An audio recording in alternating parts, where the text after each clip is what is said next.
Pink Friday 2 is rap queen Nicki Minaj's fifth record. It comes 13 years after her iconic debut, Pink Friday, and 5 years after her last record, Queen. In the time since Queen, Nicki Minaj has retired, unretired, become a literal mother, scored 3 number ones, including her first solo chart topper, Super Freaky Girl, and even landed on the Barbie soundtrack with her supernova protege, Ice Spice. The wait is over, and we now have a 22-track album that's already broken Spotify's first streaming day record for a female rap album. Prior to Pink Friday 2, Super Freaky Girl was the first solo rap song of the century to debut at number 1. Promo single Red Ruby the Sleaze hit 13 on the charts before the single Last Time I Saw You did relatively fine. This record had been pushed back twice because Nicki was working up until the very last day. At the time of the recording, it has a pretty decent Metacritic. The Barbs really carried the marketing for this record with the invention of Gag City, a fan-created AI kingdom that is just meant to promote the record and give Pink Friday a world to exist in. I think it's one of the best grassroots viral marketing things I've seen from fans in years. But is Pink Friday 2 any good? I've been a Barb since the original Pink Friday era, and a lot of people forget how innovative Nicki was. She really effortlessly mixed the rap and pop worlds. Early on, she had a mastery of flow, language, and wordplay, but also the theatricality of a pop star. Pink Friday yielded so many hits, most notably Super Bass, which cemented Nicki as a main pop girl in the early 2010s. Even today, we still feel the full impact of Pink Friday's legacy in the booming world of female rap. Doja Cat, in particular, who'd feature Nicki on her shared number 1, Say So, their first number 1 by the way. She gives her flowers quite often. Get Into It Yeah is a very loving tribute to the sound of Pink Friday with a shout out at the end to Nicki. I just wanted to bring that all up because that alone creates these insane expectations for Pink Friday 2, which I took some time to listen to. While I did enjoy the album, I'm not sure it really deserves its prestigious title. The record does not sound remotely close to the original. Nicki's style and skill have improved, but there are only a few callbacks to Pink Friday. Pink Friday 2 contains some pretty iconic samples. We got samples from Billie Eilish, Cyndi Lauper, Biggie Smalls, and Blondie to name a few. Nicki has also assembled some pretty A-list features like Drake, Weezy, Lil Uzi Vert, and J. Cole. Each one adds their own flair to the tracks. On paper, this should be a blockbuster album, but one thing I was really lost on was the overall theme and message of the album. Pink Friday was about establishing Nicki, Roman Reloaded was about the freedom and exploring dance pop, the Pink Print was an intimate exploration of self and the craft. Even Queen, which was a little scattered, was a rebuttal to oncoming competition. Pink Friday 2 doesn't really have a central theme or idea. It's an ambitious project that touches on Nicki's range as an artist. She raps, she sings, she does it all, but it can be overwhelming and directionless. One thing I really loved about the original Pink Friday was its commitment to creating hits. Each track felt like it was composed to chart. On Pink Friday 2, only a handful of these tracks feel consistent enough to have staying power. I feel like the opener, Are You Gone Already, exemplifies the record's strengths and issues. The sample of Billie Eilish's When the Party's Over is jarring, but the verses give it some structure and context as she recounts a very personal story of how her father had passed and never got the chance to meet her son. Barbie Dangerous, I argue, would have been a killer opener track, has her jump on Biggie Smalls' Notorious Thugs to reassert her position as a legend in her own right. She really pays homage to his flow while laying down some pretty strong bars. I thought that this was one of the better uses of samples. Fuck the Club Up continues this theme of being a queen. In this one, she shouts out her very real Spotify numbers. I really do think that the song improves as the song goes. The switch up on verse 2 makes it a highlight. The line about never slip like Mickey to I'm not Iggy lyric. She really takes heavy shots on this track, and the give me my 10s but take away the 2 I ate, I win, that line is just so good. But then you get a track like Beep Beep, which is just too short. It's just one verse in 1 minute. I'd love an extended. Falling For You is one of the many misses on this record for me. I felt like there was too much going on. The verse work is brilliant as always, but the violins and the chorus just throw me off. Verse 3 really saves the song for me. The wordplay in that one is top tier. Let Me Calm Down was a mixed bag for me. Again, the verse work and the flow are very solid, but the chorus just does not work. J. Cole makes a really solid impression. He adds some vulnerability. He holds his own against Nicki. R&B with Tate Kobang and Lil Wayne, that's a return to form. The chorus is tight. Nicki and Wayne sound pretty good, and the production really bangs on this one. But then we get Pink Birthday, which is just another miss for me. The chorus chorus is a mess and the song ends way too early for it to go anywhere. It's very up and down with this record. Like Needle with Drake, it's a spiritual sequel to One Dance sonically. Opening with the voicemail lets us know that this is a Drizzy co-write. The hook's an absolute hit. This one just feels like a throwback. Nicki name dropping Trinidad, playing with the harmony, adding her own vocals at the very end. They need to make this one a single. Cowgirl with Lourdes sounds like a spiritual sequel to Masquerade. I have some mixed feelings about the chorus, which is cute, but just too repetitive. I don't feel like the chorus is worthy of Nicki's dynamic rapping. She just rides this beat effortlessly with like a confidence and a command of language. Copycat's crunchy like an apple, ending those first few rhymes is just so satisfying. But I am subtracting points for Dr. Luke's lame production. The gem of this record for me is Everybody with Lil Uzi Vert, because it's this quasi hyper pop rap song. The sample of Move Your Feet is borderline camp. It feels like a shitpost that's come to life. It's a club banger. The ad-libs in the pre-chorus add Dance Commander energy. Uzi's verses are amazing. They just match Nicki's chaotic energy.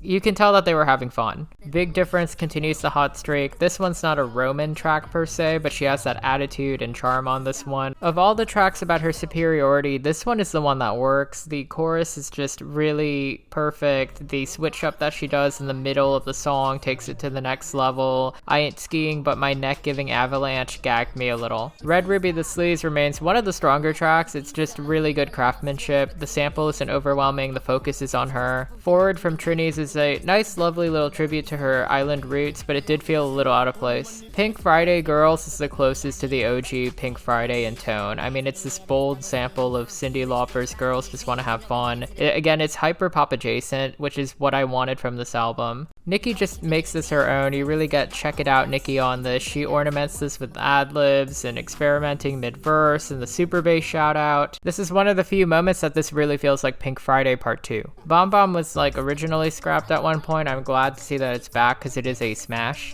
It's really well constructed modern Nicki. I'll be honest when I say My Life is probably one of the tracks that I'm still mixed on. It's this insane track that samples Blondie's Heart of Glass in the pre-chorus, and it's one of those tracks that you have to really hear to believe. I really do feel like the pre-chorus is stronger than the hook itself, and it could have been another track in its own right. The last few tracks just did not work for me because I'm not really a fan of Nicki's melodic stuff. Nikki Hendrix was a chop for me. I'm not really into that. Blessings was another miss for me. Now the song itself has a powerful message about faith, but it just did not click for me vocally. I feel like Nicki's vocals need a certain type of production to really work, and the production here was just not giving. Just the Memories closes out the album on a pretty soft, dreamy note. It picks up in the second verse where she starts rapping about her struggle to reach to the top. That line, if they ask about me, tell them I was one of one, and it feels like a good summary of the record. Maybe it's the closest thing to a thesis statement we got. Overall, Pink Friday 2 is a very sonically ambitious album that really made me want to revisit the original Pink Friday, and I might in another video. While the two could not be any more different, you can really see which directions that Nicki chose to foster and which one she dropped. Pink Friday 2 does not reach the heights of the Pink Print, which remains my personal favorite of hers, but it's definitely not a complete disaster. I really do hope that her next record is a bit shorter and more focused. You know, this one needed some polish to it. I really do believe this record could have been split into two in a way. They could have been two different promising records, one that was melodic, one that was rap, but putting them together with this track listing just did not work. Regardless, I had a lot of fun, so I do have to give this a solid 6.8 out of 10. And that's a wrap. I just want to give a quick shout out to my subscribers, my members. Thank you so much for supporting my channel. This is the first Nicki video that I'm making. I've always wanted to cover her in more detail, and I probably will go back and cover some of her older albums. I will say that Nicki does have a rich legacy as an artist. I see her impact in so many different artists today. I just felt like Pink Friday 2 did not capitalize off that. It did not feel like a celebration of all of that. Comment below what you felt about Pink Friday 2, its rollout, and where you think Nicki will go next. And I hope to see you next video.